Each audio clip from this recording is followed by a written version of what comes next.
Think China, 29th of February 2024, 3 years later, an assessment of China and India's management of the Myanmar crisis. To overthrow Myanmar's democratic government, China provided financial support to the Myanmar army. Myanmar, in particular, has experienced a significant loss of life since the military coup on February 1, 2021, which has added to the alarming signals of democratic deterioration in nations where more than 40 countries are conducting elections this year. Since the beginning of the rebellion 20 months ago, a report from the previous year estimated that more than 6,000 civilian lives have been lost.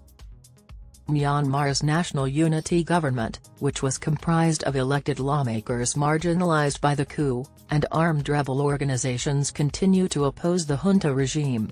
The military junta has been driven from a number of its strongholds, particularly since October 2023, due to the rebel offensive.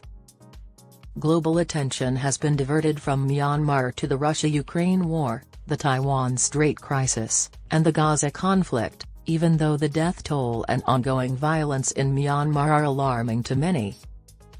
Beyond joint condemnations, humanitarian aid, international sanctions, and assistance to restore order to the conflict, insufficient progress is being made.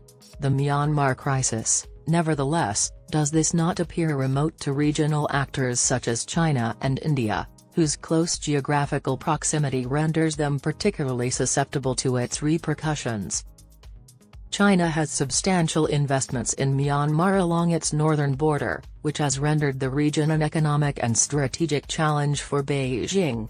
The influx of refugees into India, conversely, presents an imminent security dilemma for India and represents the most significant humanitarian and security crisis the country has ever encountered.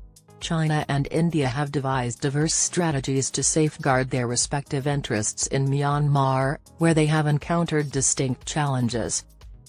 Strategic risk-taking by China. China adopted a pro-civilian posture and condemned the violence shortly after the military coup it orchestrated and supported, considering the pro-China stance previously held by coup leader General Min Aung. Chinese policy towards the military dictatorship in Myanmar has undergone a radical transformation over the past 3 years, with one such change being the adoption of an overt and direct engagement strategy. A visit to Naypyidaw, the capital of Myanmar, by Wang Ning, secretary of the Yunnan Provincial Committee of the Communist Party of China, in April 2023, signified a détente. A visit by the then Foreign Minister of China, Qin Gang, on May 3, 2023 strengthened this position. The second greatest provider of arms to Myanmar in the face of international sanctions, following Russia, is China. In contrast to Russia, which was the sole nation to intervene in support of military junta leader General Min Aung during the coup and continued to provide arms to combat ethnic armed rebels advocating for the reinstatement of democracy, Beijing has been proceeding with extreme caution due to its own economic and strategic considerations, despite its material and political support for the junta. Due to its direct access to the Indian Ocean through the Bay of Bengal, Myanmar is strategically important to China. Establishing China as the preeminent power in the Indian Ocean region is contingent on this access being vital to oil and gas transportation from Africa and the Middle East. China is confronted with a strategic imperative to safeguard its substantial investments in Myanmar, which are valued in the millions, amidst competition from regional and international actors such as India and the United States, which advocate for the restoration of democracy in the country. To stabilize trade routes through negotiation, China dominates the Myanmar market regarding economic investments, contributing to the country's total foreign direct investment, FDI, by $5 billion, or 55%. China has been compelled to adopt a cautiously calculated approach due to the China-Myanmar Economic Corridor, CMEC, a vital economic and strategic link in the Belt and Road Initiative. Beijing endeavors to sustain the ongoing infrastructure projects, such as the CMEC, through its diplomatic, military, and financial backing of the junta. Simultaneously, Beijing has encountered significant difficulty in gaining the support of the separatists due to their persistent opposition to Chinese endeavors and posture. Because both China and Myanmar have strongholds in distant territories, China must negotiate for the protection of its investments in Myanmar. Beijing possesses the ability to exert influence over all parties in Myanmar, particularly those along the China-Myanmar border, to secure stable trade routes that link Yunnan province to the Indian Ocean due to its cognizance of the extent to which these parties rely on it to ensure their military requirements are met. The military junta has suffered its most significant defeat in the Shan state since the Three Brotherhood Alliance, TBA, initiated Operation 1027 in October 2023. The TBA has captured 24 communities along with hundreds of military outposts. Reports indicate that Beijing has extended support to the Three Brotherhood Alliance, which consists of the Tong National Liberation Army, the Arakan Army, and the Myanmar National Democratic Force. The junta regime's failure to apprehend the online fraudsters based in the northern province of Myanmar, who illicitly appropriated millions of dollars from China, has bolstered Chinese support for TBA in particular. China mediated a peace accord between the TBA and the military junta in December 2023. The dispute rekindled approximately 1 week later, when the agreement was ruptured between the two parties. This is only partially accurate regarding the perception of some analysts that Beijing's diplomatic efforts have failed.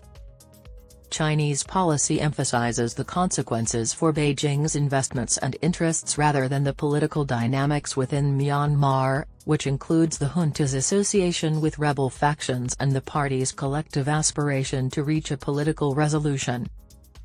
China has consistently placed significant significance in its official statements on its reluctance to intervene in the political affairs of Myanmar. Security and investment considerations have motivated the official Chinese stance. By doing so, China has effectively obtained some level of assurance from both parties regarding safeguarding its border residents and investments throughout the nation, with a specific focus on the Khmer. Border fencing exists in India. Myanmar is critical to India's Look East and Act East policies. These policies, renamed under the Narendra Modi administration, seek to establish strategic partnerships and facilitate economic and connectivity between Southeast Asia and India's northeastern region.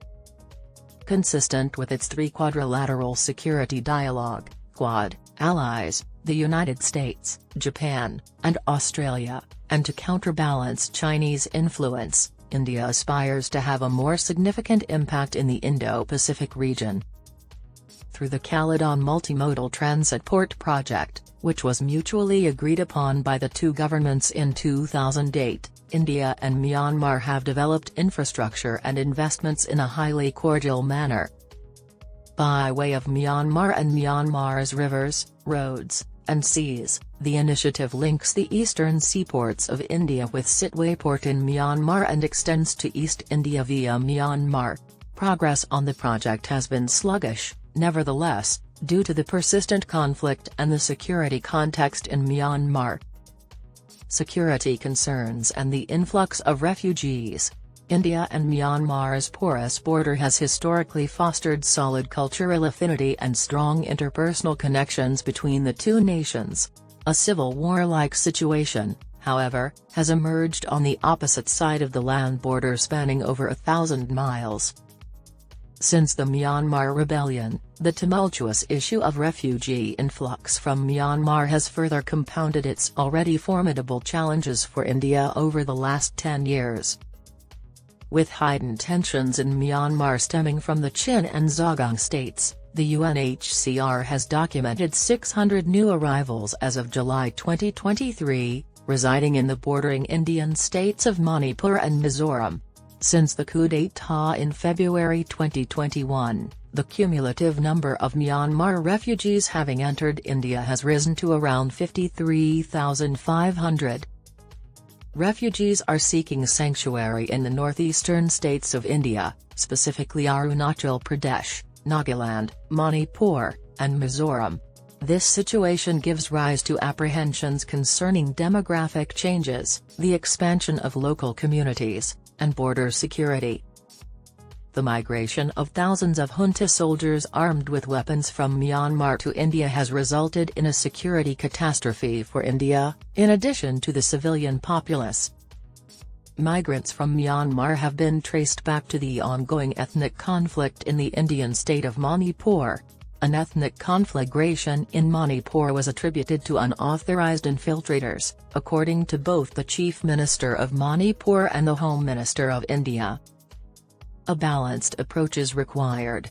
India has adopted a moderate stance in its interactions with the military junta, the central authority, and the insurgent forces based in the neighbouring states of Rakhine, Kachin, and Chin.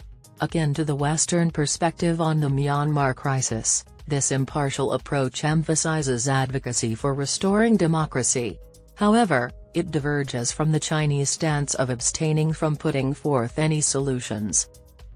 While simultaneously attempting to mitigate India's security concerns along the border, Delhi is cautious about inciting the junta regime to hostility.